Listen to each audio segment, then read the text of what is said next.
এই সময় অসমীয়া গানৰ ভাগৰৰ সময়, সৃষ্টিৰ সামগ্ৰিক খৰাঙৰ সময়। জ্যোতিপ্ৰসাদৰ হাত ধৰি অসমীয়া সংস্কৃতিয়ে একলা দুকলাকৈ বাঢ়ি আহি হঠাতে যেন ৮০ৰ দশকৰ শেষৰ ফালে সমসাময়িক অস্থিৰ পৰিৱেশৰ মাজত আঁত হেৰুৱাই পেলাইছিল নিজৰ আপোন বাটৰ। সেই সময় কিছু হৃদয়হীন সংগীতৰ অবিৰাম কোৰহালত গানবোৰ মৰি যোৱাৰ সময়। ঠিক সেই সময়তেই ঘৰে ঘৰে কেছেট প্লেয়াৰত বাজি উঠিছিল এটা মাত, ভাগৰুৱা এটা প্ৰজন্মৰ বাবে জিৰণি হৈ উঠিছিল সেই কণ্ঠ। মৰিশালীৰ নিতাল নিস্তব্ধতাৰ মাজত সেই মাতটোৱে আকৌ বিশ্বাস জগাই তুলিছিল জীৱনৰ ওপৰত, জীয়াই থকাৰ ওপৰত, ভাল পোৱাৰ ওপৰত। সেই মাতটোৰ নাম জুবিন গাৰ্গ।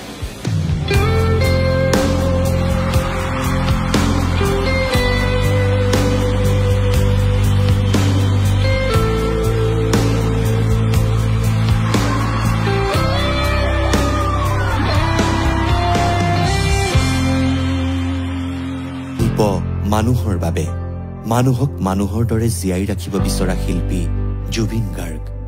সময়ে সময়ে যেতিয়াই বাকৰুদ্ধ হৈছে শব্দ, যেতিয়াই ঘৰে ঘৰে হেৰাইছে মৰম, যেতিয়াই মুকুতিৰ সপোন দিশহাৰা হৈ পৰিছে, তেতিয়াই মানুহৰ সমস্যৰ আকুতিৰ গান হৈ পৰিছে জুবিন গাৰ্গ। জুবিন গাৰ্গৰ সংগীত জীৱনে সময়ে সময়ে ৰং সলাইছে। যুগৰ আহ্বানত নিজকে বাৰে বাৰে নতুন কৰিছে জুবিন গাৰ্গে। অনামিকা, মায়া, আশাৰ ৰমন্যাসিক কাতৰতা, শব্দ, মুক্তিৰ মাজেৰে পৰিপাৰ্শ্বৰ প্ৰগলভ ধাৰাৰে একাকাৰ হৈ গৈছে। বিংশ শতিকাৰ পৰা একবিংশ শতিকালৈ পৃথিৱীয়ে বাগৰ সলাওঁতে সেই সন্ধিক্ষণৰ বাৰ্তাও জুবিন গাৰ্গে বিলাই দিছে গানৰ মাজেৰে।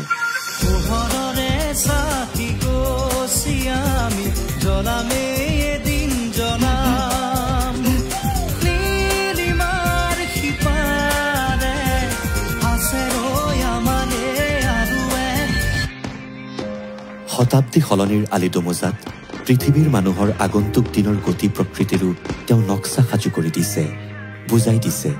জুবিন গাৰ্গ সময়ৰ শিল্পী, মানুহৰ শিল্পী, নতুনৰ শিল্পী।